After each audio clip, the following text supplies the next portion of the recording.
Hello বন্ধুরা, good morning. কেমন আছেন আপনারা? নিশ্চয়ই খুব ভালো আছেন। খুব ভালো থাকুন, সুস্থ থাকুন। আমিও ভালো আছি। সবিতা গোস্বামী ব্লগ চ্যানেলে আপনাদের সবাইকে স্বাগত। লাইক, কমেন্ট, শেয়ার করবেন, সাবস্ক্রাইব কিন্তু অবশ্যই করে দেবেন। ফেসবুক পেজ থেকে যদি আমার এই ভিডিওটা দেখে থাকেন, ফলো করতে কিন্তু ভুল করবেন না, প্লিজ ফলো করে দেবেন।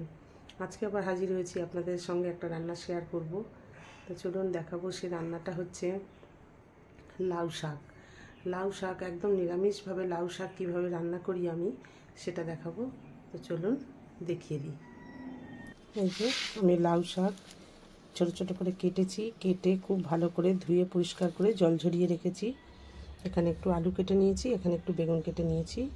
আর মশলা বলতে করব হচ্ছে এই যে কাঁচা লঙ্কা, একটু সর্ষে। এটা সাদা সর্ষে হলে ভালো হতো, তো এই মুহূর্তে আমার কাছে সাদা সর্ষেটা শেষ হয়ে গেছে, সেজন্য আমি কালো সর্ষেই নিয়েছি।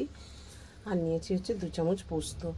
এইটা আমি বেটে নেব, নিয়ে আসবো। এদিকে কড়াতে বসিয়ে দিয়েছি, আলুগুলো ভাজবো, সবজিটা ভাজবো।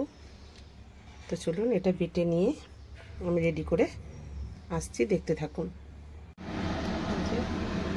শাকটা পুরো রেডি করেছি, শাকটা রান্না করব। কড়ায় তেল বসিয়েছি, লাউ শাক, লাউ শাক দেখাবো। দেখুন তেলটা গরম হয়েছে, আমি শুধু একটু কালো জিরে ফোড়ন দিলাম।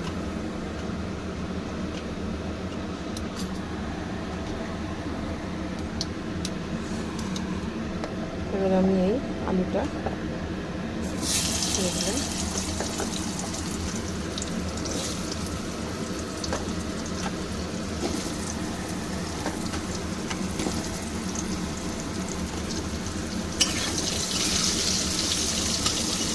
একটু লাল করে আমি আলুটা ভাজবো। বেশ লাল করে আলুটা ভেজেছি। এবারে আমি বেগুনটা ছেড়ে দিলাম।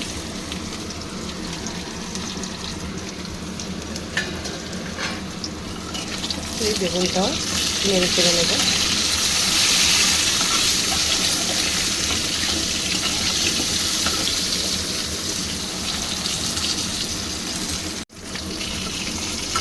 বেগুনটা দিয়েও আমি একটু ভেজে নিলাম। এবারে আপনাদের দেখাবো যে মশলাটা করেছিলাম আমি, একটু পোস্ত, একটু সর্ষে আর 3-4টে কাঁচা লঙ্কা, সেটা আমি দিয়ে দিলাম।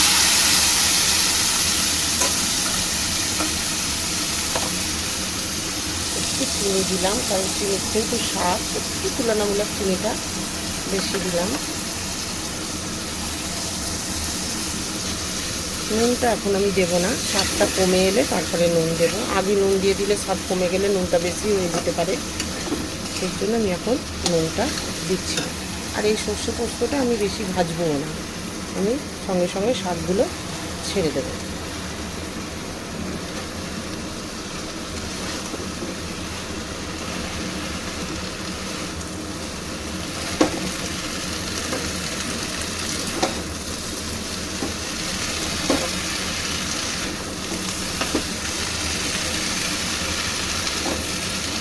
একটু বড়ি ভেজেও এটাতে দেওয়া যেতে পারে।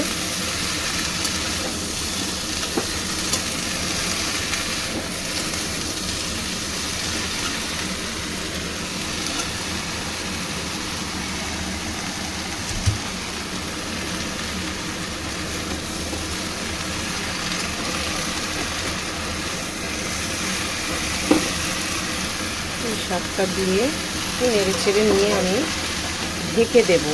যখন স্বাদটা কমে যাবে তখন আমি নুনটা দেব আন্দাজ করে।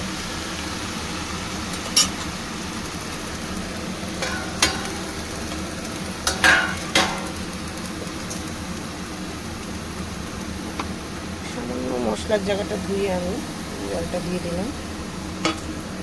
আমি একটা থালা দিয়ে যে ঢেকে দিলাম। শাকটা কমে এলে আমি নুনটা দেব, দেখতে থাকুন। এবার আমি ঢাকাটা তুলে দেখি যে শাকটা কতটা নিচে নেমে গেছে, কম হয়ে গেছে। শাকটা একদম কমে গেছে। এবারে আমি আন্দাজ করে এর মধ্যে নুনটা দিয়ে দেবো। চিনিটা তো আমি দিয়েই দিয়েছি। এবার আমি আন্দাজ করে নুনটা দিয়ে দিলাম।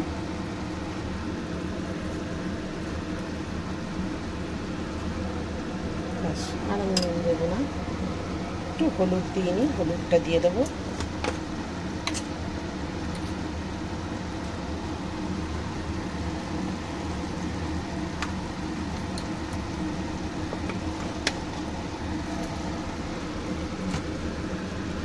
আর এর মধ্যে আমি কিচ্ছু দেবো না, শাকটা হয়ে গেলে নামাবো।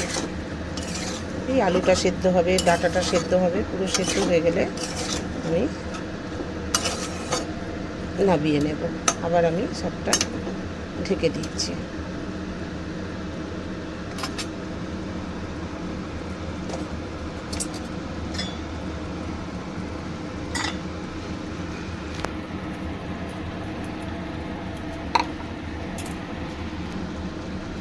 অল্প একটু আমি জল দিয়ে দিচ্ছি আলুটা ডাঁটাটা সেদ্ধ হওয়ার জন্য। খুবই সামান্য, শাকে বেশি জল দিতে হবে না, অল্প জল দিয়ে দিলাম, যেহেতু সেদ্ধ হবে ডাঁটাটা আলুটা। এবার আমি আবার ঢেকে দিলাম। তো দেখে ফেলি শাকটা কতদূর হলো, যাতে নিচে লেগে না যায়, পুড়ে না যায়। একটু আগেই দেখছি, বাস জলটা প্রায় শুকিয়েই এসছে। আর 1-2 মিনিট আমি এটা রান্না করব। একদম এই যে জলটা আসছে সেটা শুকিয়ে গেলেই আমি শাকটা নামিয়ে নেব। এই হলো আমার লাউ শাক রান্না, নিরামিষ। এতে বড়ি ভেজেও দেওয়া যেতে পারতো, খুব ভালো হতো। যদি ভালো লেগে থাকে একটা লাইক কমেন্ট শেয়ার করবেন অবশ্যই। নামিয়ে নিচ্ছি, নামিয়ে নিয়ে আবার আপনাকে দেখিয়ে দিচ্ছি। দেখুন আমি লাউ শাক নামিয়ে নিয়েছি, একদম কমপ্লিট। কেমন লাগছে? তো আজকে আসলাম, আবার একটা অন্য রান্না নিয়ে আসবো, আপনাদের সঙ্গে শেয়ার করব। যদি ভালো লেগে থাকে অবশ্যই কমেন্ট করবেন, শেয়ার করবেন, সাবস্ক্রাইব করে দেবেন। বাই।